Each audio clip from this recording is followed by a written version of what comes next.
Have you ever seen something you couldn't explain? An impossible occurrence? Or maybe you clearly remember something happening, but no one else does?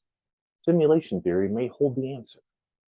Proponents of simulation theory claim that we all live in an advanced simulation rather than in the real world. I think that this theory is fascinating. I've read all kinds of stuff about it.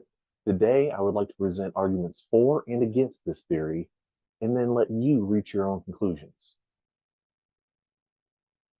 In order to better understand simulation theory, we're going to discuss the following topics: the origin and definition of simulation theory as it appears in popular media, arguments for and against simulation theory, and why it's so difficult to either prove or disprove whether this theory is correct. That's quite a bit to cover, so let's dive right in. First, let's talk about exactly what simulation theory is and where it came from. Simulation theory, in its current form, was proposed by physicist Nick Bostrom in his 2003 paper, Are You Living in a Computer Simulation?, published in Philosophical Quarterly. He provided a convincing argument that we are, in fact, living in a simulated reality. We'll cover the details of that argument a little bit later. Other proponents of this theory include scientists like Neil deGrasse Tyson and even the CEO of Tesla, Elon Musk. Now, if this all sounds like science fiction, and if it sounds a little bit familiar, it should, and we'll discuss exactly why that is right now. In this section, we're going to cover some of the appearances of simulation theory in popular media, movies and books, things like that. You're probably already thinking The Matrix, but you might be surprised to know the basic concept for that movie was based on early work done in this field. Here's another example. The same year The Matrix came out, the movie 13th Floor came out. And in that movie, a software company develops a perfect virtual reality simulation of 1930s Los Angeles. Meanwhile, back home in 1999, someone finds a way to commit murder inside the simulation and frame the developer of the technology. This leads our protagonist on a fast-paced, adventurous journey to clear his name and uncover the real killer.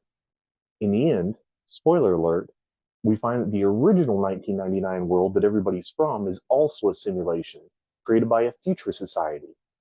But I'm not going to tell you who the killer is. For that, you're going to have to watch the movie, and I promise that it's worth every second. It's not just movies. Books have used this theory going back for decades. As you can see, the idea has been around for quite some time.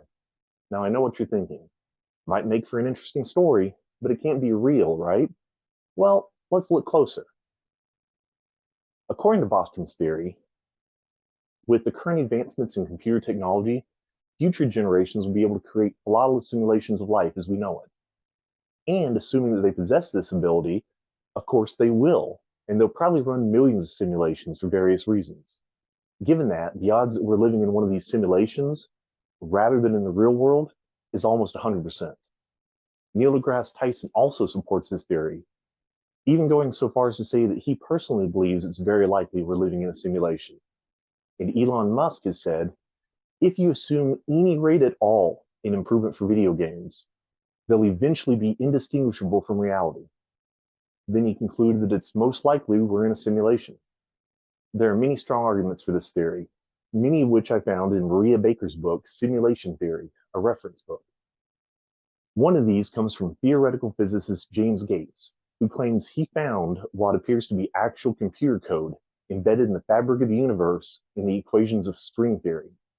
Of course, not everyone agrees with this theory. Marcelo Gleiser, leading physicist at Dartmouth College, is one of the most vocal opponents of simulation theory. According to him, the idea is very unlikely due to the massive computer resources that it would require. He lays out all his reasoning in his book, and I have to check my notes for this one. Great minds don't think alike, debates on consciousness, reality, intelligence, faith, time, AI, immortality, and the human. I apologize for that, but I could not memorize that title. It's quite a title. I'm sure it's a wonderful read. I haven't had time to read the entire book yet.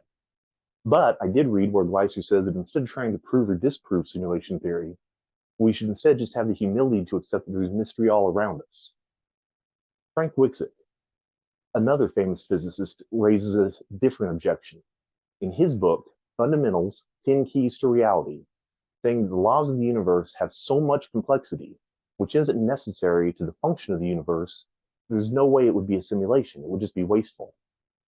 As we see, for every theory supporting simulation theory, there seems to be another against it. So, which side is right? That's actually hard to pin down for several reasons, and we'll discuss why in our next section. How do we prove whether or not we live in a simulated reality? Well, we can try to prove it physically by observing the universe that we live in. That's currently beyond our ability. From a philosophical standpoint, do we even want to prove whether or not the theory is true? Philosopher Preston Green suggests that it may be best not to find out if we're living in a situation. I apologize, in a simulation. Because once we do, the simulation would no longer be valid. It would no longer serve a purpose, and whoever is running the simulation might just turn it off. Pretty sobering thought. So it's not easy to prove whether or not we live in a simulation, and there might be very good reason not to even try. So, to sum everything up, we came here today to discuss simulation theory. We've discussed the origin and definition of simulation theory, how it appears in popular media, arguments for and against simulation theory, the difficulty involved in proving or disproving whether it's true. And now I hope that you think about what we've discussed here. You share it with your friends, you think about it over dinner or whatever. I'd love to hear what you think. That is, if you can tear yourself away from the latest release of Fortnite, Roblox, or whatever other simulated reality you prefer to live in. I hope you have a wonderful day. Thank you for coming.